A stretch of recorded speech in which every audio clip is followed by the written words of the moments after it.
En español sobre el Dr. Kim. Dr. Kim es profesor de Ingeniería Química de la Universidad de Purdue. Las experiencias que ha tenido el Dr. Kim abarcan desde altos cargos ejecutivos en el gobierno y la industria. En el 2004 fue el director y fundador de los programas Ciberinfraestructura de la National Science Foundation y vicepresidente de Investigación y Desarrollo en Eli Lilly y Warner Lambert. El Dr. Kim comenzó su carrera como miembro de la facultad de la Universidad de Wisconsin, en donde se dedicó a los métodos matemáticos y computacionales para la microhidrodinámica. El Dr. Kim es miembro de la Academia Nacional de Ingeniería y miembro del Instituto Estadounidense de Ingenieros Médicos y Biológicos. Durante su carrera investigativa ha sido ganador del premio Alan P. Colburn del Instituto Americano de Ingenieros Químicos, el premio para iniciativas en investigación de la Academia Nacional de Ciencias y un premio presidencial de investigador joven de la Fundación Nacional de Ciencias, además de que es autor y coautor de un sinnúmero de publicaciones. Thank you so much for staying here. Please, you have I hope that you have a very good time here. Thank you. Well, it's a pleasure to present the second talk today on the role of translational research, especially in engineering departments in a modern land-grant university. By land-grant in the United States, we mean public universities as opposed to private universities. And so there are, of course, parallels to your university, which is also a national university. I actually divided the talk today into two parts. The first part has some ideas that are so incredible that you probably cannot believe that university will try something this audacious. And so, to encourage you to listen to my talk, I decided to present part two first, because part two is history, reality. It's already been done. So I'm actually going to talk about some recent example of translational research success, and then use those accomplishments to convince you that the work that I proposed in part one, which coincidentally is also of greater interest to Columbia because of the economy here, that you will believe that there is some chance of success based on what you see in part two. And I will leave copies of these slides with the school, with the university, so that you can also look at it yourself more closely. So when I left the university in 1997 to join the pharmaceutical industry, one of the things I learned in the 6 years I was working in the pharmaceutical industry is that the traditional view of university research and creating new patents and new discoveries, and that somehow industry takes that result and translates that into commercial products, that the reality is actually not as simple. So you can actually imagine that the research coming out of the university, you hope that eventually it becomes products. But the path from research to commercialization is not an easy path. And in fact, you could look at most efforts that fail and say that it's like trying to cross this bridge, and below the bridge is the valley of death. And the bridge is not very good, and it's very dangerous. There are lots of places where you can fall, and that's the end of the attempt to take the research and make it into success. Now, this is very awkward for universities, because when we talk with our national sponsors, like foundations, funding agencies, and supporters, we always say, especially engineers, we always say that our research is valuable to society. But if this does not happen, if all we produce are papers that are read by other professors, then eventually society will start to become skeptical and say, are you actually producing anything useful? So there has to be a steady stream of innovation coming out of research, translating, that's why the word translational, and translating that into a product.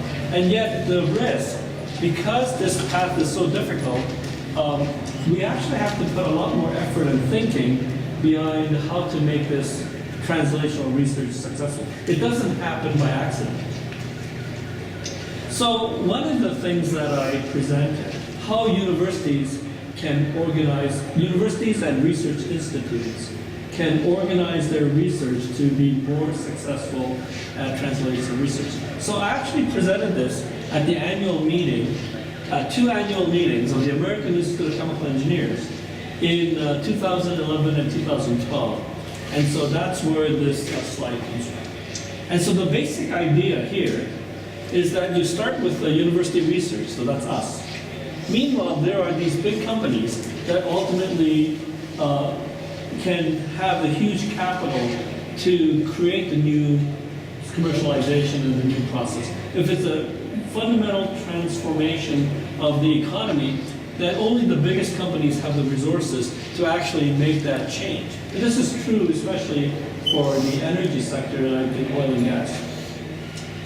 But the gap, as I showed you in the previous slide, the gap between the university and the big company is so big that what is being proposed is a consortium of entrepreneurs or smaller efforts. So you create a partnership. Quite often the university takes an active role, the professors and the students, in creating a company to further do the research, not just the basic research funded by the government, but do additional research, and quite often funded by investors, venture capitalists, and so forth. And then use that development to take the research to the point where they can make an alliance with the big companies, and the big companies will finish the journey. So this was an example that I saw in the pharmaceutical industry, where my company that I work for was actually very willing to collaborate with smaller companies founded by universities that were doing exactly this. And the point that I made about the importance of this consortium, in this particular example, the consortium was accelerators in medicine. So particle accelerated technology applied to many different medical applications. And the idea was to create a consortium which would do the research in partnership with the new companies and take some of the risk away, because of course the simple view that you take the investment and develop it, and you then create the opportunity to work with a big company. This simple path is not what usually happens. What usually happens is the first idea is actually not quite right, so you have to go back and do something else. So you go back and forth. So it may be very difficult to cross the valley of death. But for many entrepreneurs, they actually have to cross the valley of death several times. And that's why they fail, because they run out of money before they can make it across, because the ideas are so difficult. It takes many different attempts before they can go across. And so the idea is that the university and its institutes can actually do some of this exploration so that the company and its investors can focus on the most promising path. But if that most promising path happens to be wrong, the company doesn't have to start from scratch. The alternatives have already been explored by the consortium. So this is a very different view than just hoping that the startup company will be successful. And now, this is also very important, and I talked with the professor about this morning, in the example of the United States. If the project is successful, then when the big companies produce the product, a percentage of the sales come back as royalties for IP, as intellectual property, and they come all the way back to the university. And one of my interesting observations is that in the future, for universities and engineering departments that understand this strategy, that this money could be bigger than the support from the government. And we are on the cusp of seeing such a transformation. And so, for example, for chemical engineering at Purdue University, we have a strategy to be one of the first to develop this plan. So if you go to another chemical engineering department, they will not know anything about this. This is unique to Purdue. And so the first part is the recognition that there is a gap. Here's basic research, here's the big companies and translation, here's the valley of death. So one thing that the National Science Foundation has done is create very large grants. $40 million given up over 10 years for one project. But it's very competitive. So the idea here is with this $40 million given to the university can take the basic research and push it further this way. And they can also use this $40 million to convince the big companies to push their activity more this way, to work closer with the university, so the valley of death is now narrower instead of as big as before. So the bridge doesn't have to be as far. So, but that is the vision of the Engineering Research Center. But the bad news, of course, is an award of that magnitude, there's only a 2% probability of winning the award, because when the competition is announced, there are different types of competition. Some are for 40 million, some are 25 million, and different competition, but they're all about the same range. But for each competition, there are so many universities competing that the number of awards divided by the number of applicants, number of teams, number of universities, is 2%. So in the example of this particular example, Engineering Research Center, there are typically 4 awards. It's a 2-year review cycle, and every 2 years they announce the winners of the competition and give out 4 awards. But that competition probably had 200 proposals. Yeah. So one of my, Tuesday you saw my fluid mechanics research. But that is not the main thing I do for the university.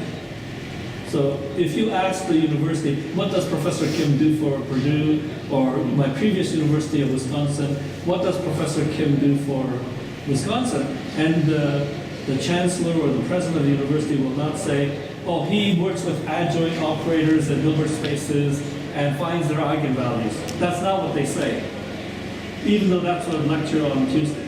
What they say is Professor Kim has a strategy for increasing the success rate for our team from 2% to maybe 50%. Because in 2009 to 2012, when I was at this new medical institute, we entered 3 competitions. So the DHS is Department of Homeland Security.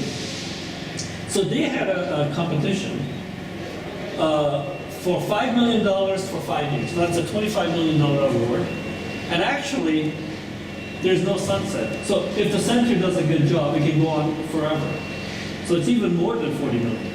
It's 5 million every year and growing forever, as long as you do a good job. And the soft brush this is for cybersecurity. And as you know, cybersecurity problems get bigger, not smaller. So those challenges and the need for a research center on cybersecurity will never go away.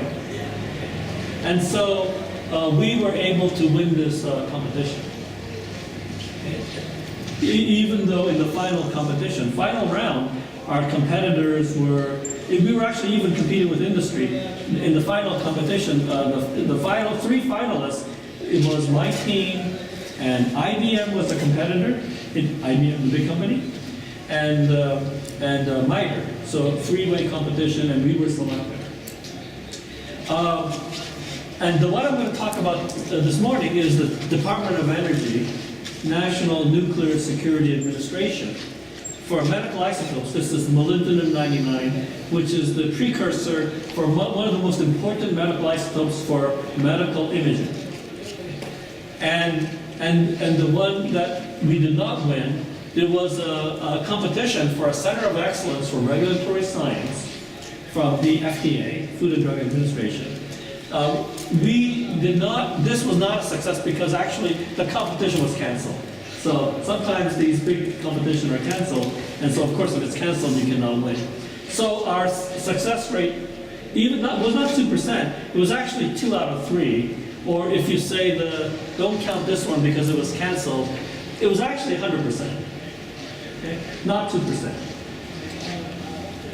And then most recently, last September, after I went back to Purdue, we worked on this Engineering Research Center for Shale Gas. That's part one of my talk today, and we also won that. So you can see the success rates are significantly higher than 2%. So part one, the first step is actually having the strategy to win these big awards, because it also serves as a magnet to attract collaboration with industry and others that want to make this transformation. So here's an example of what actually happens. So the first part is to win this, so you get $25 million from the government. And then, because the team now has the credibility of winning this award, you can now go back to the venture capital community and negotiate and raise venture capital. So in this case, the company that was founded by the university was able to raise $11 million in venture capital in addition to the $25 million from the Department of Energy.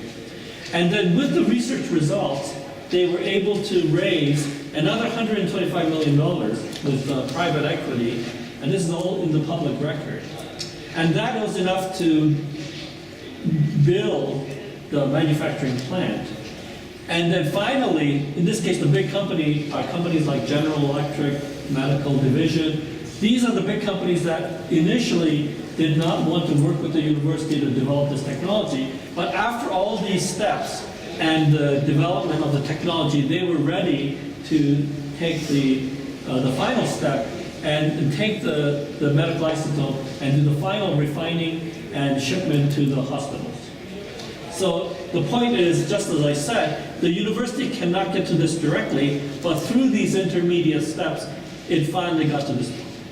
And then a year later, the actual construction permit to build this plant was issued by the Nuclear Regulatory Commission. Now, the detailed engineering plans and studies that was presented to the Nuclear Regulatory Commission, the total amount of work that had to be done was about $40 million worth of research and development until the results were good enough to get this construction permit. And this is the first construction permit for medical isotopes in the United States since 50 years ago. So first time in half a century, because previously the US had been importing this medical isotope from Canada and Europe. So in the next slide, I'm just going to show the chronological order of how this was done. Okay? So here, in 2010, 2011, when I joined the Institute, one of the decisions I had to make, this is a very young man. At that time, he was about 32 years old. He has just received his PhD from the university a few years earlier in nuclear physics. And he had this idea of using accelerator-based technology to make the medical isotope. But, of course, the big companies and the university and so on, and the government, of course, don't believe that such a great idea can come from nowhere, right? So he had this idea, and technically he knew that it could work. So the first part is the leadership of the organization must know which project to support, because not every project will be successful. But this is not biology, this is physics. And in physics, the results are much more predictable, so you know it's going to work. So I decided that one of the top priorities for my institute is to build this device. And this device cost about $2 million to build. But he had started this company with some friends, and he was only able to raise $200,000. So the collaboration with the Institute allowed him to build this. And then, after we built this, we were able to enter the competition, and here in 2012 is the headline that the Morgridge is the name of my institute. we won this award, and it was a local newspaper, and the first installment of the 25 million was actually $20.6 million. And Shine is the name of the company that he started, spun out of the university. And so here is the headline. So now, 2 years earlier, when you saw that previous slide, there was only $200,000 and 3 employees. And then, as I said, 2 years later, they were able to get a $125 million term sheet, in this case from Deerfield Management Company based in New York City. And then in 2015, here's General Electric with the announcement that their radiopharmaceutical division, the medical division, had signed a supply agreement. And so finally the big companies agreed to join the project. And remember, when it was at the university, that was 5 years earlier. They would not work with the university because it was too risky. But by going through these steps in 2015, the big companies, and there were several other companies that also joined. So there are basically 3 companies that supply all the hospitals in the US. And all of them have now signed this supply agreement. And then in 2016, there's the university headline. The company, the UW-Madison spin-off company Shine, receives the construction permit for a medical isotope plant in Janesville, Wisconsin. And this was February 2016, exactly 2 years ago. And as I said, it cost about $40 million to finish the study to get this permit. And here, in August of 2017, here's August 2017, turns out Janesville, Wisconsin, the Congress is represented by Paul Ryan, who's also the Speaker of the House. So even though this is a small town in Wisconsin and a new new manufacturing plant for medical isotopes is going up, the Twitter account is from Paul Ryan. So this is Paul Ryan right here, the Speaker of the House, Speaker of Congress, and there's the founder, Greg Pfeiffer. And as I said before, the sales of this manufacturing plant is designed to be in the neighborhood of $500 million to $1 billion. And a certain percentage of that goes back to the university as royalties. Okay. So the story here has 3 key ideas. You go for translational home runs by picking the most promising ideas. Obviously, not every idea is going to win, so you have to think hard about which has the best set of circumstances to be successful. And then the second part, which is the hardest part also, is for the ones that you choose, give much more resources than you normally would. So in this example, that project received almost $2 million of internal funding to accelerate the project before it got the big award from the federal government. So use seed funding to accelerate faster, and that allows you to win the center scale awards. Now, this is where the fluid mechanics comes in. I think very important for these projects to go all the way from university basic research to commercialization in a big factory and plant. You have to have a Lagrangian strategy. In a university where most of the university, including the faculty members, have what I call Eulerian incentives. And I learned this. I learned the difference between a Lagrangian strategy and an Eulerian strategy in my years in industry. Because I saw when I went to Warner Lambert, Hart Davis, the immediate impact of the success of the company when they switched from an Eulerian strategy to a Lagrangian strategy for project management of the most important projects in the company. So I'm actually going to talk about that next. And this is, and the example that we discussed in this part 2 is the University of Wisconsin Shine medical isotope transformation. And of course the societal impact is this particular technology replaces highly enriched uranium, or weapons-grade uranium, is replaced using accelerator-based technology with low-enriched uraniums that are not weapon-grade. So that's why it is actually a very important contribution to society to prevent nuclear proliferation.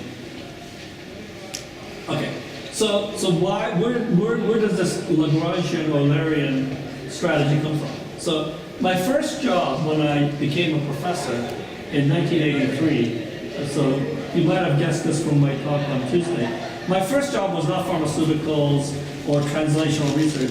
My very first job was to continue Bird, Stewart, and Lightfoot legacy of teaching and research of transport phenomena at the University of Wisconsin. So what happened was in 1984, the three famous professors, Bird, Stewart, and Lightfoot, all became 60 years old. So for more than 10 years, they had been looking for a successor to continue transport phenomena in Wisconsin. And no one was good enough. So all these people interviewed for 10 years, they were all rejected. And many of them became very successful, even though they did not get this opportunity. They went elsewhere to other great universities and became very, very famous professors.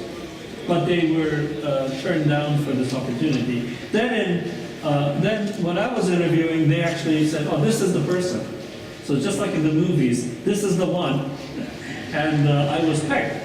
So I had a tremendous pressure because not only is it very hard to follow in the footsteps of Bird, Stewart, and Lightfoot, I also have this enormous community of very successful people who are envious of me because, why does he get this opportunity and I was turned down? So that's how I started my career, with this big sword over my head. But I managed to survive that pressure and still do my own research, despite this tremendous challenge. But of course, when you teach transport phenomena, you know the difference between Eulerian and Lagrangian perspective, especially the material or substantial derivative versus the Eulerian derivative. So if you're at a fixed point in time and you differentiate, say, the concentration, that's the partial of C with respect to T. But if you flow with the material, you get the substantial derivative, which has the convector advection term, V dot LC. So that we understand in fluid mechanics. Now, why does that apply to translational research? And this is the key insight, why translational research is so hard at the university.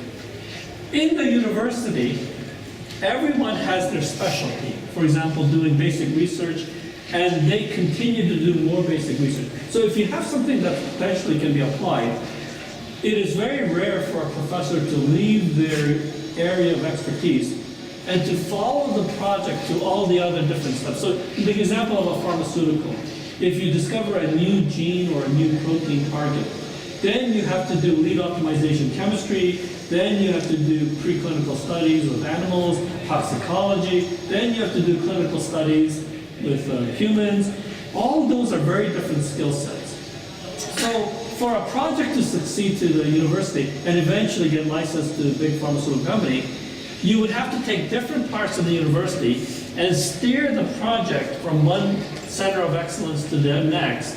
And the person in charge of steering it is a project manager with very little budget authority or power in the university political system. All the power resides in each of these domains. And this is actually what happened at my pharmaceutical company.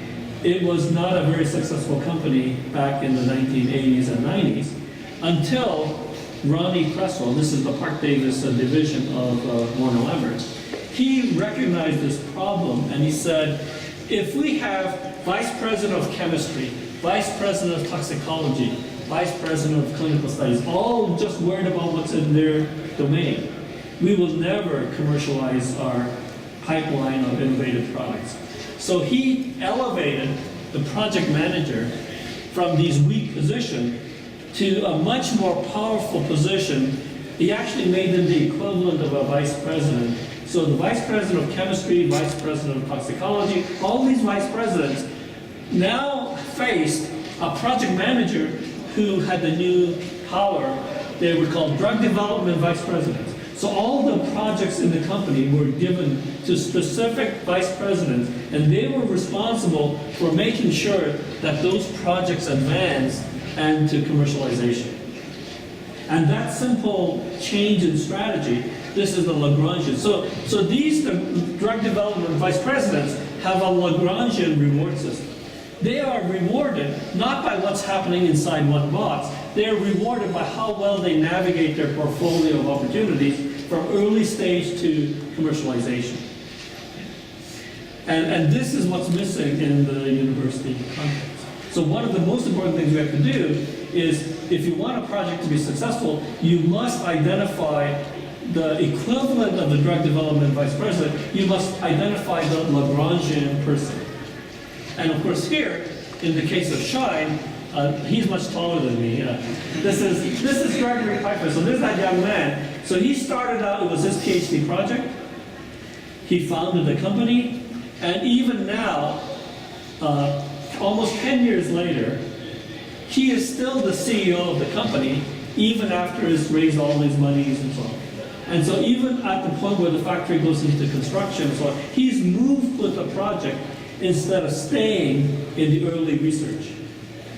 And because of his passion and success, the overall project is success because there is a Lagrangian leader who has the capacity and the talent to move with the project.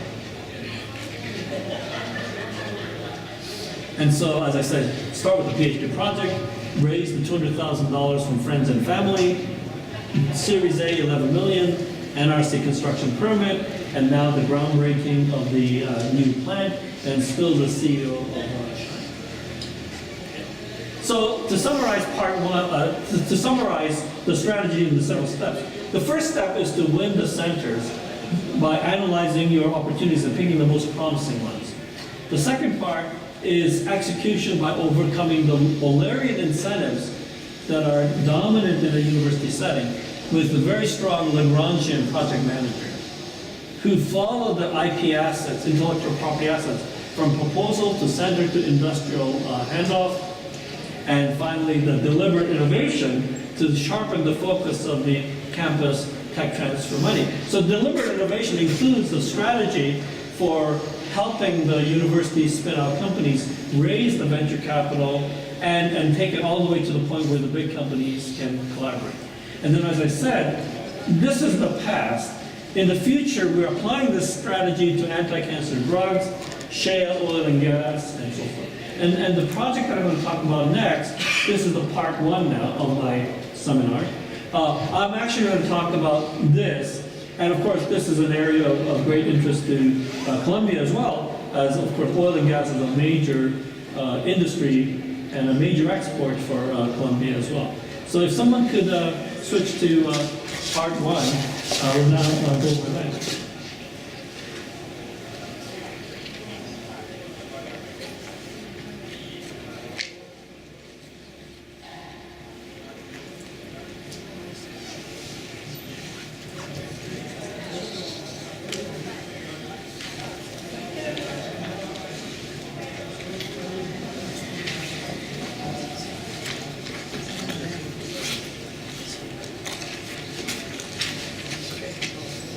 This is the wrong one. This is we need the other talk called part one.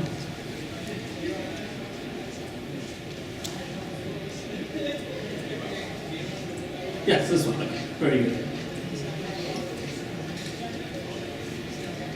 Okay, so I gave the talk in the opposite order. So part two of the presentation is all history. That all is in the past. It all happened. And part one is the future of what I'm trying to do at Purdue. So basically, in English, we say it's a blue sky, so like dreaming.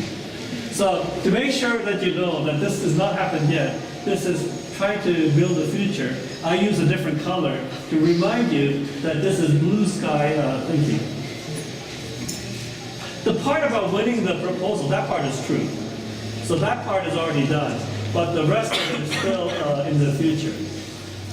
And so we're going to talk about first winning the center for innovative and strategic transformation of alkane resources. So this is the Engineering Research Center, or CSTAR, that we just received from the National Science Foundation.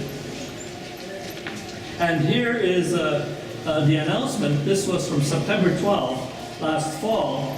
This is the director of the center, Fabio Ribeiro, announcing the award and being interviewed by the newspapers and the journalists and so on. By the way, Professor Ribeiro also has plans to visit Medellin, as you know, probably before April, and I'll be working with Professor Ferrer to help organize a visit for Professor Ribeiro, and he'll give you much more details on the actual research that the center will be doing.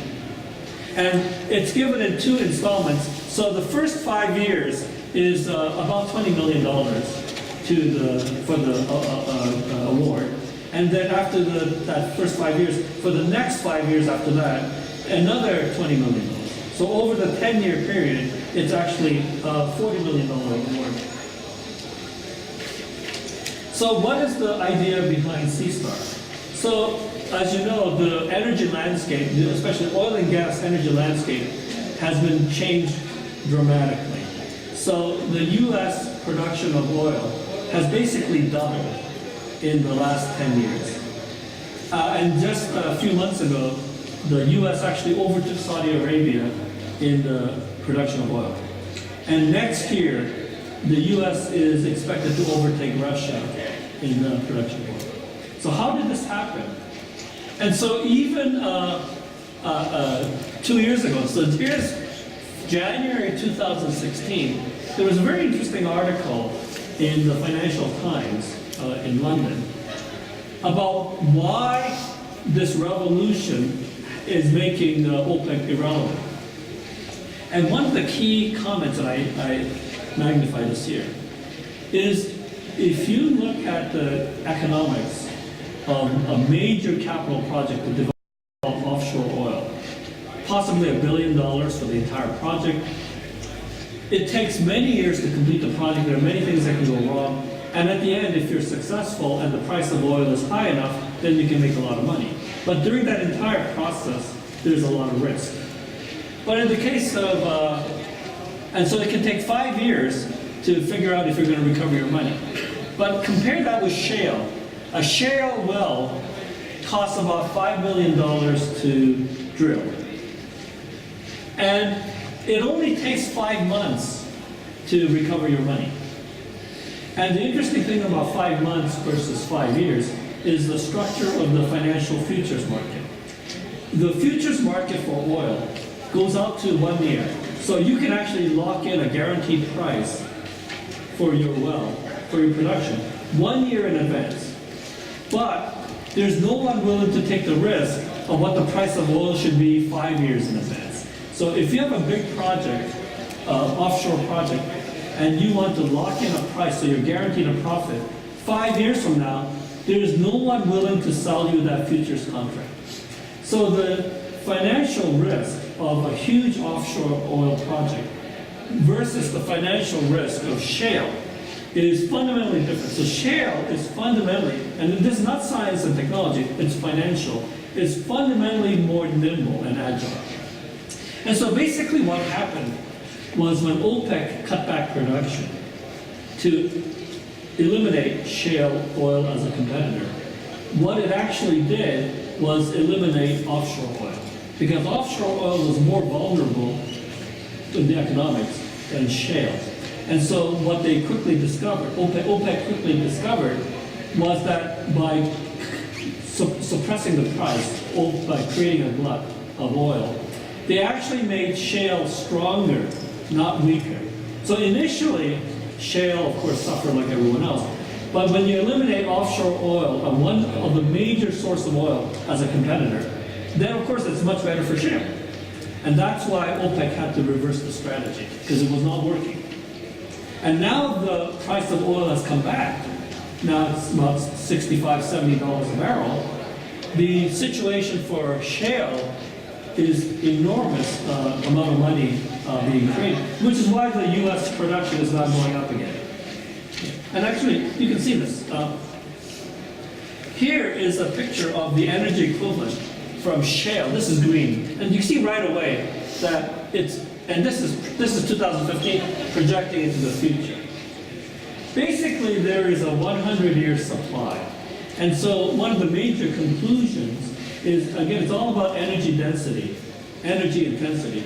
We have an amazing source of energy for the next 100 years to act as a bridge to lengthen the time scale for engineering and research for all the ultimate solutions. Ultimately, we will have to use renewables, bioenergy, solar energy, and so forth. But instead of having to solve the problem in 5 years or 10 years, we actually have 100 years to build out that infrastructure for renewable energy. And here's an example of what I mean by what happened to offshore oil. So back in 2003, 2004, before the shale revolution, there was this huge discovery of oil offshore of Brazil. And so the headlines, offshore oil discovery could make Brazil major oil exporter.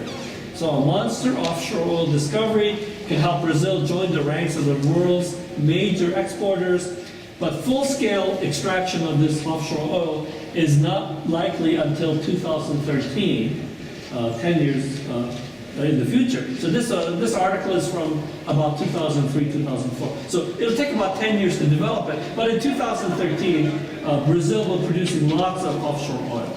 So that was the prediction. And this is before shale. Now let's see what actually happened.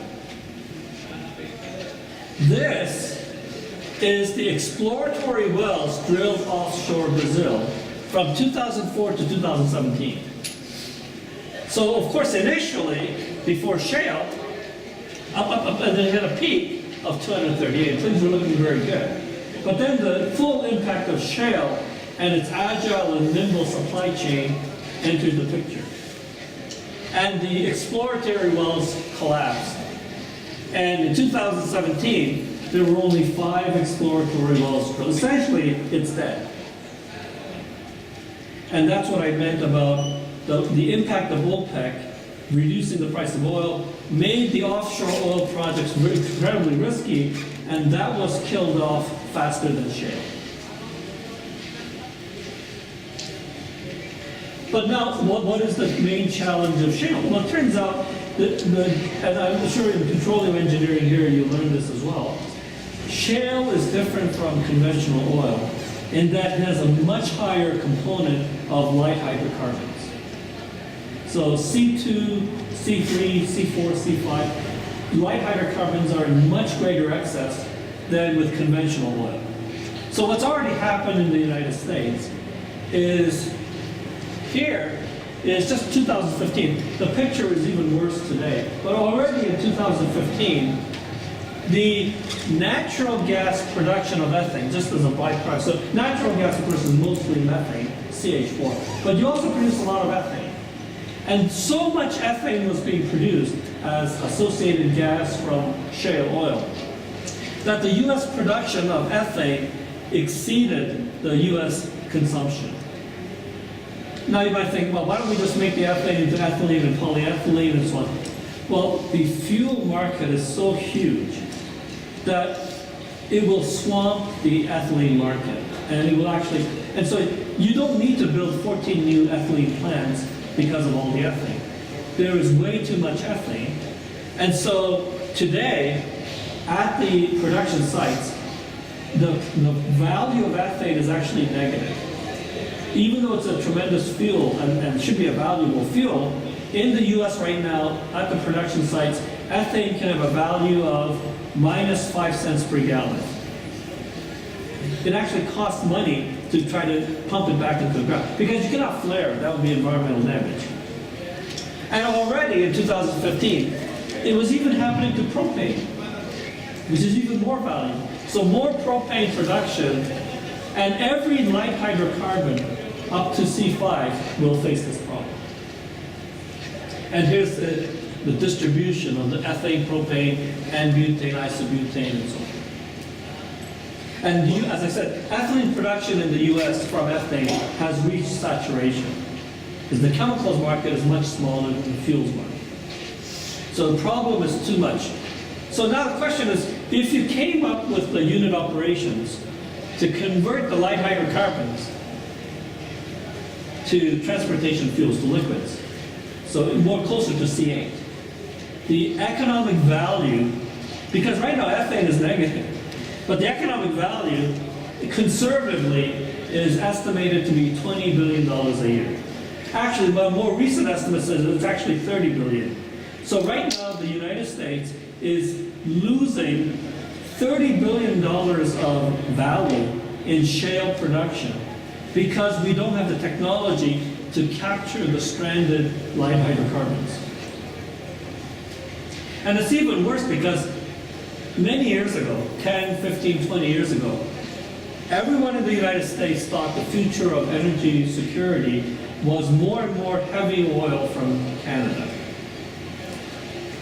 And so all the refineries spent billions investing in their FCC, the fluidized cat crackers, to upgrade for heavy oil. But in fact, what actually happened is because of the shale revolution, we went exactly the wrong way. We actually have feedstock to our refinery that is more light than heavy.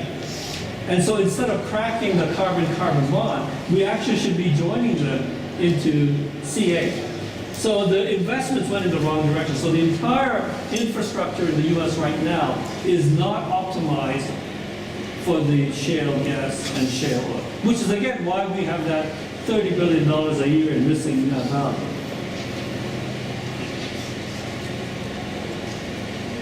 But now here's the other challenge. So now you might say, well, why don't we just capture all those hydrocarbons and ship them? Well, the problem, of course, is light hydrocarbons are harder because, first of all, cryogenics or liquefaction is a very expensive technology. But the other subtle point is, and this was mentioned in the financial plans, is these production sites don't last very long. So unlike deep offshore oil, where you could produce for 20 years, here, already within 3 years, the production is only a fraction.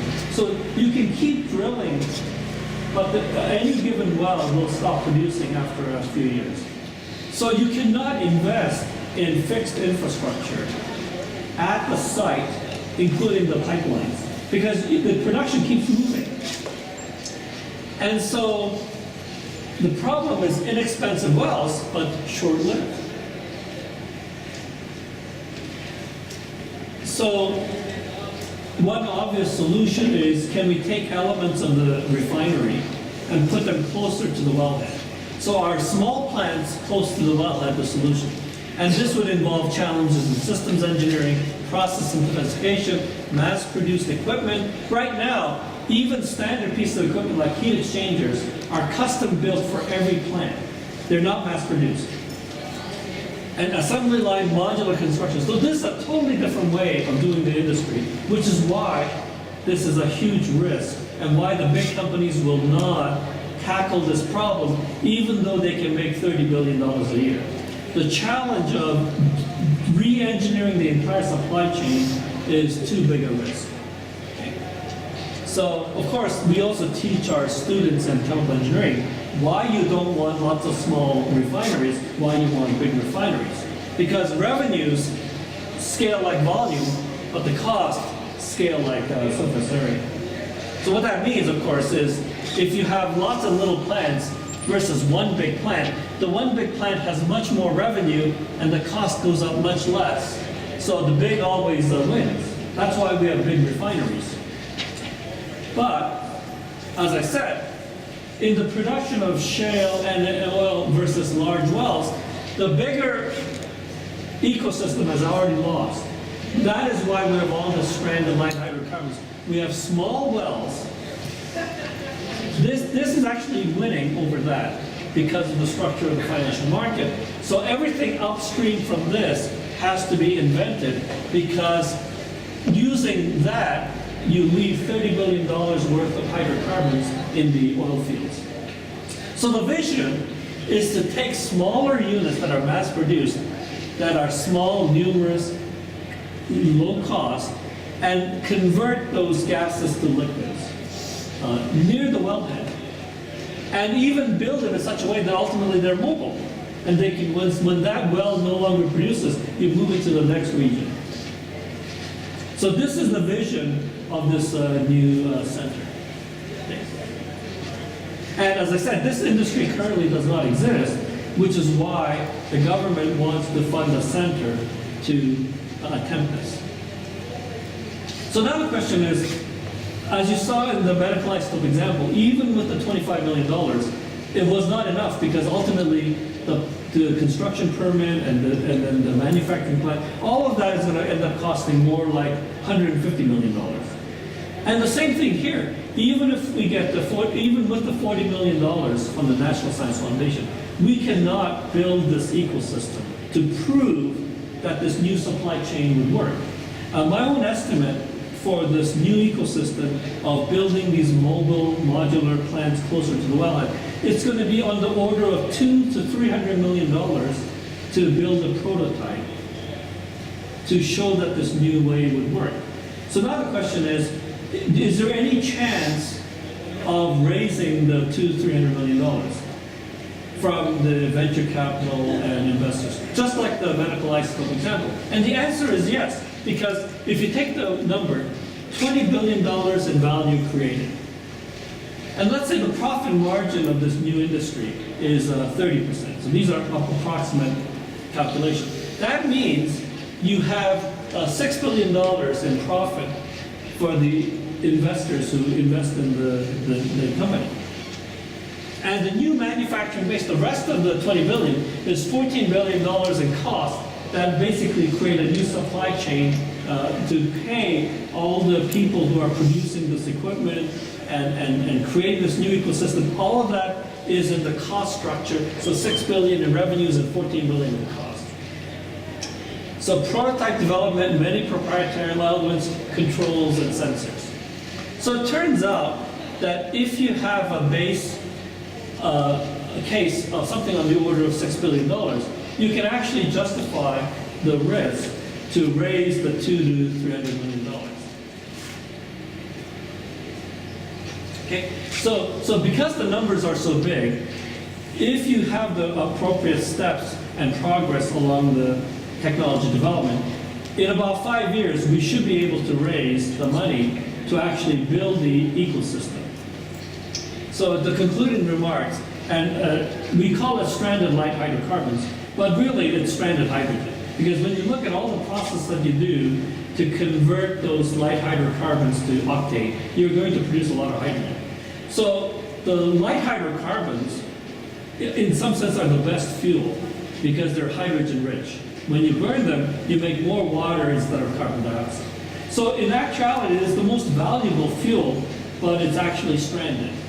And the reason why it's stranded is that short-lived wells have to push innovation to capture that material. And we believe the answer is mass-produced mobile modular units. And of course, there's opportunity to customize them to the temporal and spatial variation that occur in all these shale formation. So no two sites produce exactly the same mixture. So you have to have the technology to customize and sense the mixture that you're getting. Many systems engineering issues arise. So there's not just chemical engineering. And of course, the role of incubators in public-private partnership to go from university to neutral. So right now, part of my effort is to convince people who have an entrepreneurial background in oil and gas to join us to form this new company. And this new company will work with the center over the next 10 years. And then eventually, it'll be the new company that will produce the technology that the big oil companies will work with, not the university directly. Now, one of the observations, of course, is that if that $20 billion is the amount of new value that is created, and if the university can capture 1% of that as intellectual property royalties, then that 1% is $200 million a year. And so that is what we would put into our endowment every year. If we can, so you can see that this project is in alignment with the vision that in the future, our own intellectual property, new catalysts, new process, all of this can actually play a role in changing the way we do research, because even though historically the government played an important role in creating this network for basic research, today in the US, the size of the research community is so large compared to the size of the research funding that the amount of money per researcher is actually below critical levels. And so I think ideas like this is a way for certain universities like Purdue to break that paradigm. And so just to show you some of the other things I do, that project was at the University of Wisconsin, is in Madison, but the plant Janesville is near the border with Illinois. So about a third of the way from Madison to Chicago. Chicago is right here. So the plant is located about 100 kilometers from the university. So politically, it's also very important for the university that they're helping the economy of another region, not just the hometown. Okay. So in the same way, in this project that I just talked about, shale oil and gas, and especially Pioneer Oil. So here is Lafayette in Indiana. Again, Chicago is right up there. So this Lake Michigan is the same Lake Michigan. So Indiana is right here. Wisconsin is here. So here is Purdue University in West Lafayette. And our collaboration with industry is a company called Pioneer Oil, and Vincennes, named after the town in France, Vincennes is the location of the company. And it turns out that this southern part of Indiana, along with Kentucky and Illinois, is the famous Illinois Basin, and historically it is a major oil and gas, oil producing region of the United States. And now with new technologies like horizontal drilling, enhanced oil recovery, all of this oil is now recoverable. In fact, there's an estimate that the amount of oil that's recoverable is something in the order of $10 billion worth of oil using the new technology. And so my School of Chemical Engineering, is collaborating with this company and using all these new technologies, enhanced oil recovery, new surfactants, horizontal drilling, and all these new technologies, and also integration of upstream and downstream research to exploit the abundance of oil in southern Indiana. And right here is an old theater called the Pantheon Theater, which was unused. And recently the city of Vincennes voted to change the old theater to an incubator to support entrepreneurship and innovation. And so the Purdue Chemical Engineering office, to collaborate with Vincennes and with Pioneer Oil, will be in the incubator. And this is, of course in the United States, we don't have traffic like Colombia, but we have long distances. So even though there's no traffic, it takes by car about 3 hours to go from Purdue to Vincennes. But that's where the oil is, and we're very excited. And actually in the future, in my future discussions with Columbia, one of my ideas or vision is a four-way collaboration between the two universities and the companies in Indiana and Columbia. So with that, thank you very much for listening to the second talk, and I'll be happy to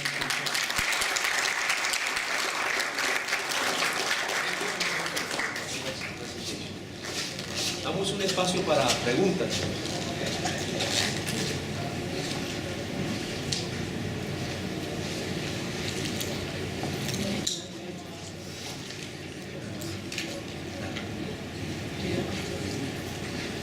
Buenos días, mi nombre es Lidia Tamayo, encargada de gestión tecnológica.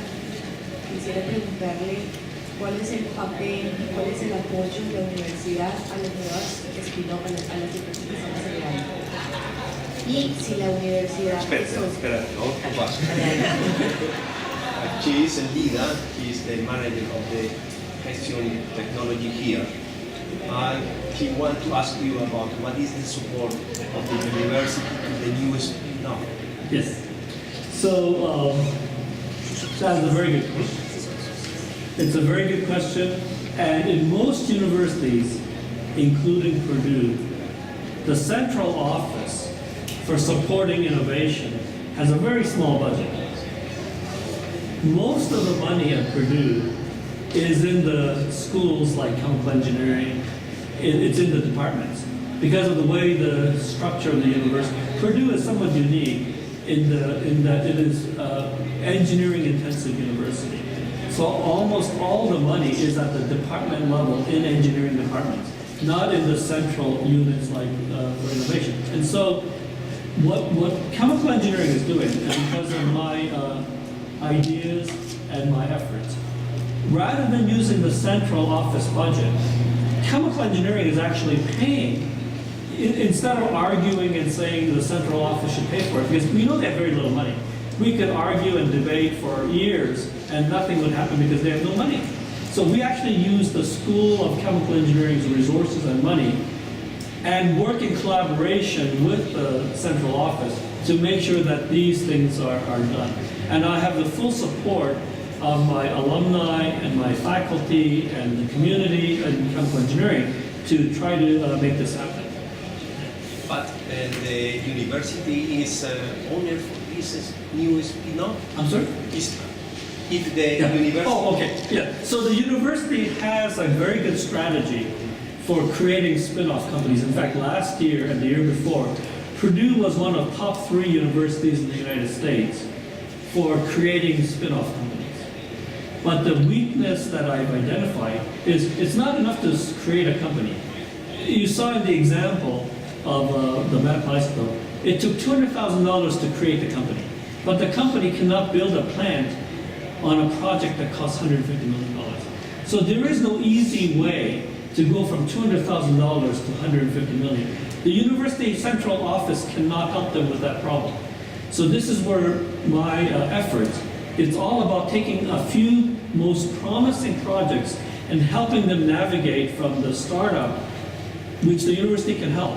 But after the startup, how do you grow it to the point where it has 100 employees and raising many, many millions of dollars and so on. And that the university has no, it is eventually, we hope with some of these successes, we can reinvest in that capability. But right now, the university does not have that capability, which is why the department is doing it.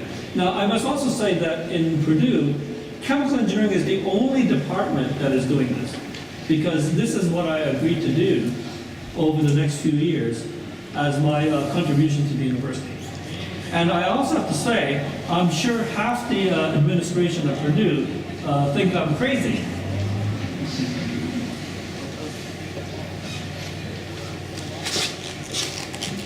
Thank you very much. You showed in the second slide of the first presentation a model where the university, the new companies and the big companies are related. But my question is the government involved in that model? I don't know. Yes. So in some sense, the engineering research centers, those $40 million awards, are to help encourage creating such things. Yes. Yeah. That's exactly why those programs were created. But maybe with tax deductions or something like that? Oh, that comes much later. So when the company, for example, is actually building the plant, then the city of Janesville gave preferential tax treatment and gave incentives and gave the land at a very low cost. All these incentives were done by the local government to encourage the company to locate the plant in Janesville.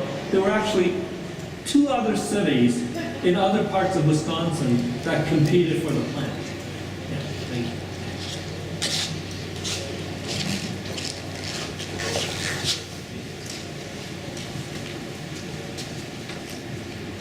Thank you so much for your presentation, Professor Kim. As a public university, we have a social responsibility. Keeping that in mind, many of the projects we propose here are focused for the state or the government as the big company. Yeah. So in your model of transactional research, how you figure out it could be the bridge, the consortium? That's a great question, and one of the things I use for choosing which project to support is how does it fit with the land grant mission, both in Wisconsin and Indiana? How does it help the smaller companies and more importantly, create jobs? And so one of the primary reasons why the Wisconsin project was a good project was it creates a number of about 150 really high-quality jobs in Janesville, Wisconsin. Now, what we're talking about here is that, remember that supply chain of $14 billion a year for this new prototypes and new ways of capturing stranded hydrocarbons. All those equipment don't exist today. It's a new industry that is being built. And the reason why I'm going to Vincennes and Indianapolis, and I should also mention, the state of Indianapolis gave us $2.8 million award to do this project as well, is we want to make sure that a new company emerges to supply that supply chain of $14 billion a year to go after the stranded light hydrocarbons, that the new company that is created, and lots of jobs that are created here, here, and here, because the effort came out of Purdue University, and it's not created at some other state. And so, ultimately, while it may be the big companies, so that's the same thing happened to shale today. Big companies like Exxon are making big investments in shale, but they were not the pioneers that invented technology. The invention of the technology was all very small companies, and they all became very successful and very rewarded for their pioneering work. So in the same way, eventually, when the technology is mature, the big companies will develop a strategy to build it out and scale it globally. But in the meantime, in the creation of the technology and creation of a new industry, a lot of small companies and a lot of new jobs, especially rural area, because these stranded light hydrocarbons are all in rural areas.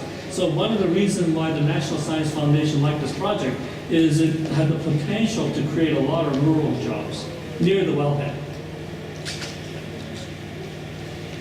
Another question?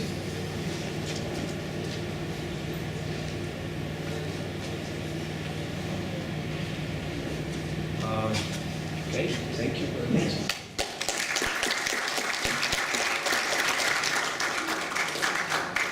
Bueno, muchas gracias.